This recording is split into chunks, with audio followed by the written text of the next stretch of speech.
Salut, je suis très content de te retrouver aujourd'hui pour une vidéo sur ce fruit-là, le fruit du dragon. Donc voilà, pas mal de gens actuellement nous demandent des fruits rafraîchissants, des fruits riches en minéraux, parce que c'est l'été, parce qu'il fait chaud, presque 35 degrés actuellement. Et bien voilà, aujourd'hui je te présente ce fruit-là parce que c'est vraiment une bombe au niveau rafraîchissement, au niveau sels minéraux et surtout en termes d'antioxydants. Là tu vas être servi avec ce fruit du dragon, notamment le rouge, mais aussi le blanc. Ouais, tu vois, il y a deux variétés différentes de fruits du dragon, donc le rouge et le blanc. Et là, je te présente aujourd'hui 3 manières différentes de le couper, de le manger. Donc tu as la version coupée en deux, on le coupe comme ça en deux, et ça donne ceci. Puis après ça se déguste comme ça à la petite cuillère, comme un kiwi. D'ailleurs il a un peu la consistance du kiwi avec ses petites graines, mais il est plus rafraîchissant qu'un kiwi, il a plus le côté rafraîchissant d'un melon. Donc c'est pas un fruit qui a une saveur intense comme un durian, comme une mangue, comme du jack. C'est plus comment dire, plus subtil. C'est rafraîchissant, ça a plus le goût d'un melon, un peu plus sucré. Donc voilà, je te montre comment ça se mange. Donc voilà, on prend un petit morceau comme ça avec une cuillère et puis on la déguste. C'est très tâchant, donc attention. Alors une autre manière de l'ouvrir, c'est en le coupant en tranches, donc dans ce sens-là. Voilà, on coupe en tranches, ça donne ça. Voilà, je vais prendre une tranche et la peau s'enlève très facilement comme ça. Et après, on le mange simplement comme ça. Là, tu vois, moi je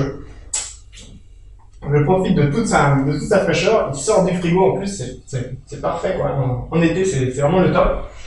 Le fruit du dragon rouge, tu vas peut-être te demander quelle est la différence entre le goût du fruit du dragon rouge et celui du fruit du dragon blanc.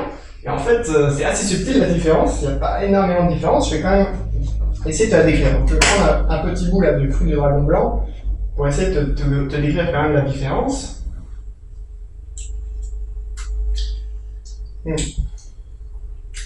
J'arriverai pas à te décrire la différence. Celui-là est un petit peu plus sucré que ce fruit du dragon rouge là.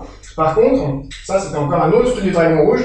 Il était plus sucré que celui-là. Donc voilà, comme il y a des petites variations d'un fruit à l'autre, au final, ça revient à peu près au même. C'est à peu près la même saveur au final, le blanc et le rouge. Mais le rouge, il est quand même beaucoup plus apprécié. On vend beaucoup plus de ce fruit-là parce que voilà, il est simplement beaucoup plus joli et je pense qu'en termes de micronutriments, on a quand même un peu plus de polyphénol dans ce fruit-là. Dans le fruit du dragon rouge. Voilà, donc une autre manière de l'ouvrir, c'est de couper la partie du haut et puis ensuite de l'éplucher un peu comme une banane et voilà, après ça se présente comme une fleur et les enfants adorent cette présentation-là, ils adorent croquer là-dedans. Bon après ça tâche, hein, donc il faut s'attendre à ce que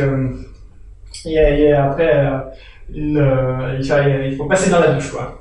Et puis voilà, donc une autre manière de le manger c'est comme ça, après vous pouvez le découper en tranches ou le croquer comme ça. Donc voilà, les 3 manières d'ouvrir et de manger le fruit du dragon, un fruit super intéressant nutritionnellement et en termes de rafraîchissement, en termes de goût. C'est le fruit d'été, c'est en pleine saison actuellement en Thaïlande, donc c'est le moment d'en profiter, ils sont bio. Donc je te donne rendez-vous sur jurassicfood.com. Allez, à bientôt, ciao.